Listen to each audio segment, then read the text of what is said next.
Bien, siendo mediodía en nuestro hermoso país de Perú, contamos con la participación también de otro país hermano, en este caso la República de Brasil. Nos acompaña y ya está en nuestra aula virtual de este magno evento el profesor Líbero Penelo, quien justamente nos va a acompañar a lo largo de esta penúltima ponencia, cerrando ya esta tercera sesión de este tercer Congreso Internacional en Filosofía del Derecho y Análisis Económico. Antes de que el doctor logre exponer su participación, vamos a escuchar una pequeña semblanza académica del profesor. El doctor Líbero Penelo es investigador funcionario del gobierno de la provincia de Espírito Santo en Brasil. Es profesor, investigador, especialista en Derecho y Proceso Penal y Laboral. Miembro del Instituto Brasileño de Administración del Sistema Judicial, del Instituto Histórico y Geográfico de la provincia de Espírito Santo en Brasil y de la Academia de Letras Jurídicas de la provincia de Espírito Brasil. También es alumno de los cursos para doctorado en Derecho Constitucional en la Facultad de Derecho de la Universidad de Buenos Aires, Argentina. Doctor, el tiempo es suyo con el tema Una crítica del binomio del derecho y moralidad en Robert Alexis. Muchas gracias. ¿Me escuchan? ¿Están me escuchando? Sí. Lo intentaré hablar muy malo portuñol, pero, a ver, pretendemos hacer una crítica teórica al concepto de derecho de Robert Alexis, especialmente en lo que se refiere a la pretensión de corrección, al argumento de la injusticia y al vínculo siempre necesario entre moral y derecho. En términos objetivos, Alexis nos habla no argumento de injusticia como siendo la ley extremadamente injusta, no es la ley ab inicio. Alexis nos habla también de un sistema jurídico como un sistema de acción basado en reglas y dirigido por ellas. Ahora bien, de esto surgen algunas dudas. Si una ley extremadamente injusta no es ley, ¿qué sería una ley justa?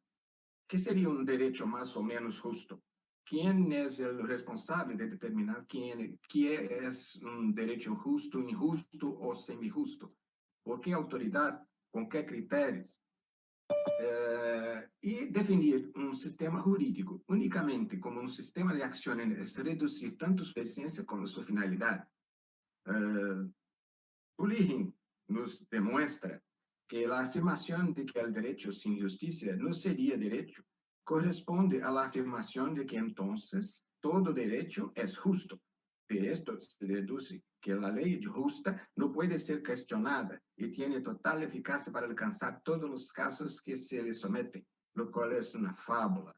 El papel del jurista es cuestionar la ley. Si la moral estuviera contenida en el derecho, sería parte integrante de un conjunto dotado de coacción jurídica, lo que no tiene sentido. Si por el contrario, el derecho estuviera contenido en la moral, esta última sería un conjunto mayor, que contaría con un subconjunto dotado de coacción jurídica, lo que tampoco tiene sentido.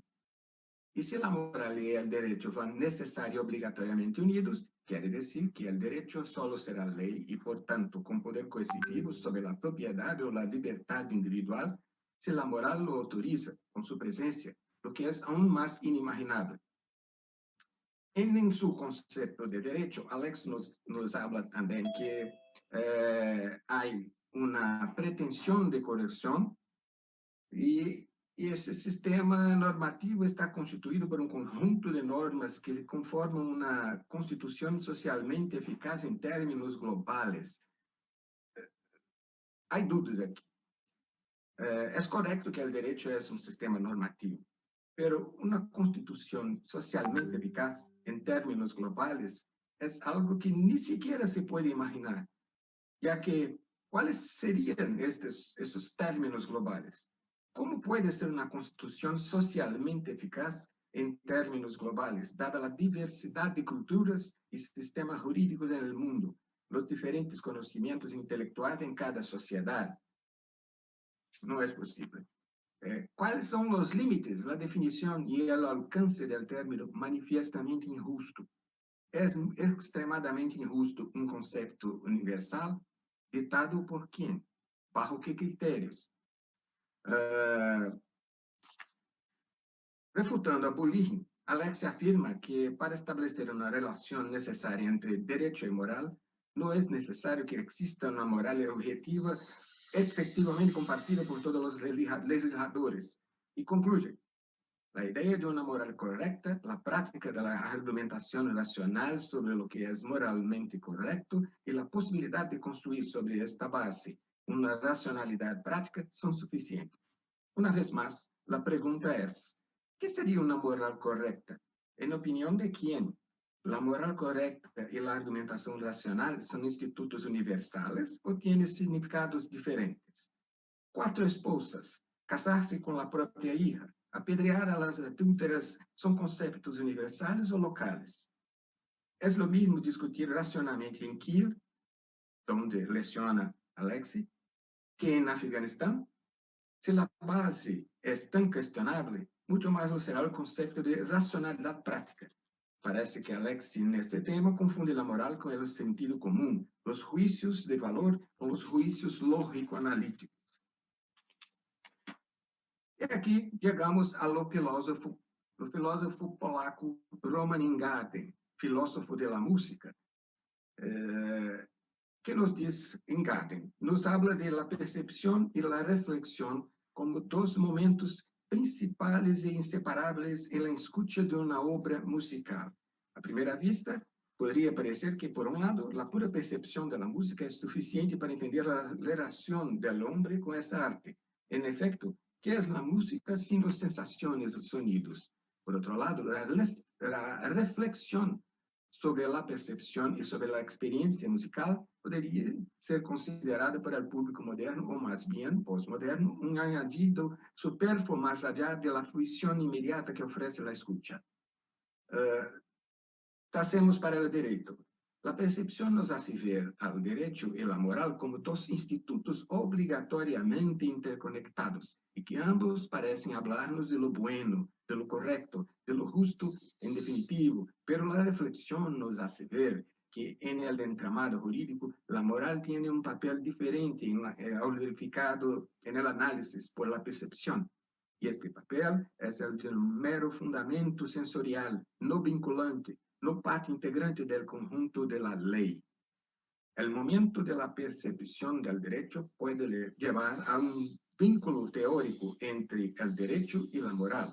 Sin embargo, no basta con la simple percepción, sino que hay que reflexionar sobre la esencia del derecho y la moral en el universo del conocimiento y su acción concreta en las relaciones humanas, individuales y colectivas. El sentimiento de lo justo, de lo correcto, de lo moral, de la justicia, descansa en la sensación. La definición del derecho descansa en la complacencia en lo jurídico, tras una profunda reflexión crítica. La percepción sobre el derecho y la moral muestra estos institutos en una percepción emocional, sensorial. La reflexión sobre estos institutos, a su vez, muestra una variación de sus respectivos papeles en el universo científico. Así, cuando Alexis habla de la moral y de la justicia como integrantes necesarios del derecho, en realidad está confundiendo su percepción de tales institutos con su función científica, su primera naturaleza. Deja que un sentimiento particular de bien o mal, de justo o injusto, actúe como si fuera el producto de la reflexión en la construcción del concepto de derecho. Así, el argumento de la injusticia, la pretensión de corrección son expresiones psicológicas, sensoriales de un acto de conocimiento del derecho y la moral, pero no son elementos estructurales de estos. Todo esto sigue, por supuesto, un camino dentro de la visión de Husserl, pues Ingarden llega a transformar la indagación crítica estructural en indagación ontológica. Ingarden nos habla de 4 seres para la construcción de un concepto.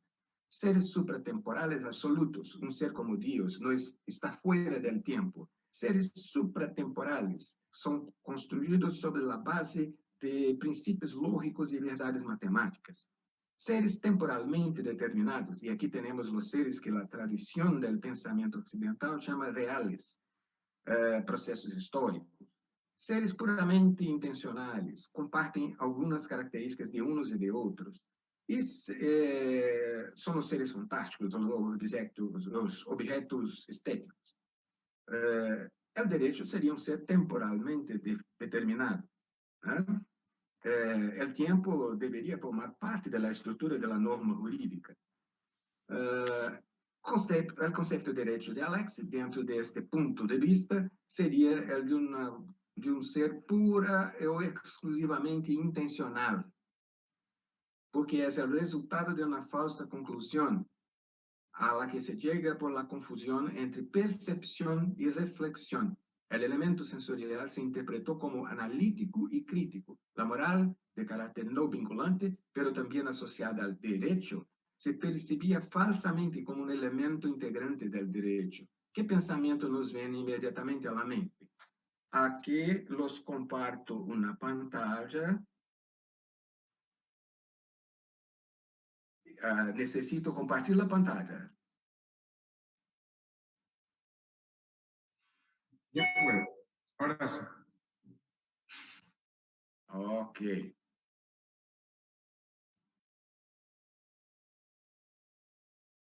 Acá está. Mira, tenemos entonces tres momentos. Tenemos el momento no jurídico, el momento jurídico teórico y el momento jurídico práctico. El momento no jurídico, en el momento no jurídico tenemos la moral, los elementos históricos, culturales, emocionales, percepción del justo e injusto. En el momento jurídico teórico tenemos el ideal, el deber ser, la reminiscencia del justo, la reflexión crítica. Y en el momento jurídico práctico tenemos a realidad, a la aplicación del derecho. Si hay la presencia de la moral, hay la presencia del justo. Si hay la ausencia de la moral, hay la presencia del justo. Y aquí tenemos el siguiente. El momento no jurídico, en este momento, las referencias de conocimiento del hombre, sus costumbres, las referencias intelectuales, éticas, morales, toda su matriz de conocimiento actúa para componer el fundamento cognitivo para la elaboración del concepto de derecho. En esa etapa, cuando se percibe el concepto de lo justo e injusto y se emiten juicios de valor morales. En el momento jurídico teórico, el hombre concibe su matriz específicamente jurídica. En esta fase, esos elementos no jurídicos se recuerdan por asociación, pero solo como reminiscencias y no como elementos concretos aplicables. A partir de estas reminiscencias se concibe un derecho ideal, pero estas reminiscencias no son parte integrante de tal concepto, son solo parte de un proceso mental, pero no de una construcción estructural y conceptual final. La reflexión crítica elimina estos elementos no jurídicos del mundo jurídico. Y en el momento jurídico práctico, tras la reflexión crítica, el concepto de derecho se perfila teniendo en cuenta el resultado del proceso mental de reflexión para la percepción, para el concepto. Aquí, la moral puede o no aparecer en paralelo, bajo el manto de lo justo y lo injusto, pero solo como fondo eventual, nunca obligatoriamente. Entonces, cuando Alexi dice que todo ordenamiento jurídico en sistema o aislado formula una pretensión de corrección, en realidad está llevando indebidamente al sentimiento de lo justo, de la fase de percepción para la fase de reflexión.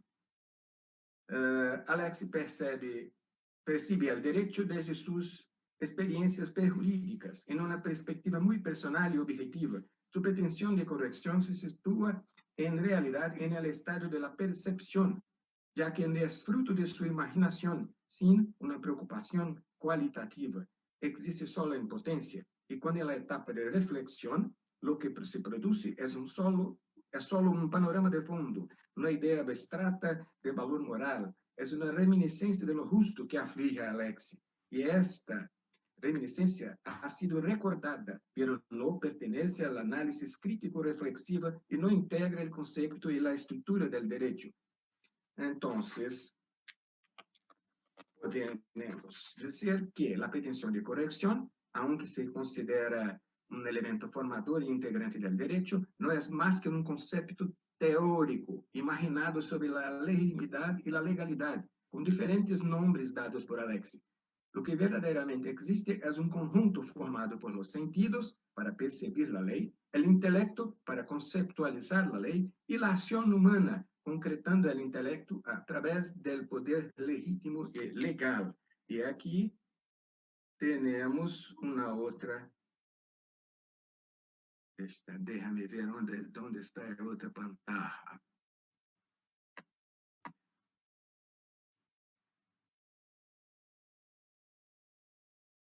La otra pantalla no está aquí. Vamos a ver. Aquí. Entonces, lo tenemos. Resumiendo el concepto, datos P mayúsculo, derecho, P minúsculo, poder, S sensorial, I intelecto, A acción humana y C coerción y L legalidad, legitimidad, lo tenemos que el derecho es el producto de los sentidos y del intelecto sobre la acción humana dotada de poder y coerción solo si hay legalidad y legitimidad. Esta es mi ponencia y mi más sincero agradecimiento a los Congresos de la República del Perú, a la Corte Superior de Justicia de San Martín, la Universidad Privada Antenor Orrego, los Colegios de Abogados de la Libertad, la organización del Tercer Congreso Internacional de Filosofía del Derecho, Instituto de Investigación Iberoamericano Apex Juris, a lo maestro Juan Castañeda, mis felicitaciones al Ministerio de Cultura de la República del Perú por su apoyo. Gracias también a los que auspician este evento, muy honrado de hablar sobre esta agenda del bicentenario de la República del Perú. Mi eterna gratitud y muchas gracias. Lo recordaré por todo siempre. Gracias.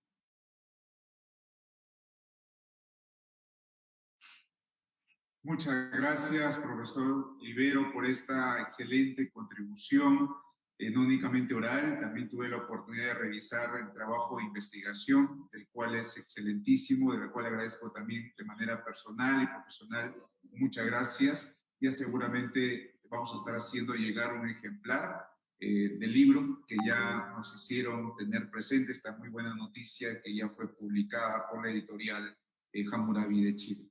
Muchísimas gracias, profesor Libero. En la misma forma de reconocimiento y reconocer el tema de la participación magistral en este magno evento, a través de la página oficial del Ilustre Colegio de Abogados de la Libertad, se viene transmitiendo o proyectando su certificado de participación suscrita por las tres entidades principales, como es el Ilustre Colegio de Abogados de la Libertad, la Universidad Privada Antenor Orrego y el Congreso de la República.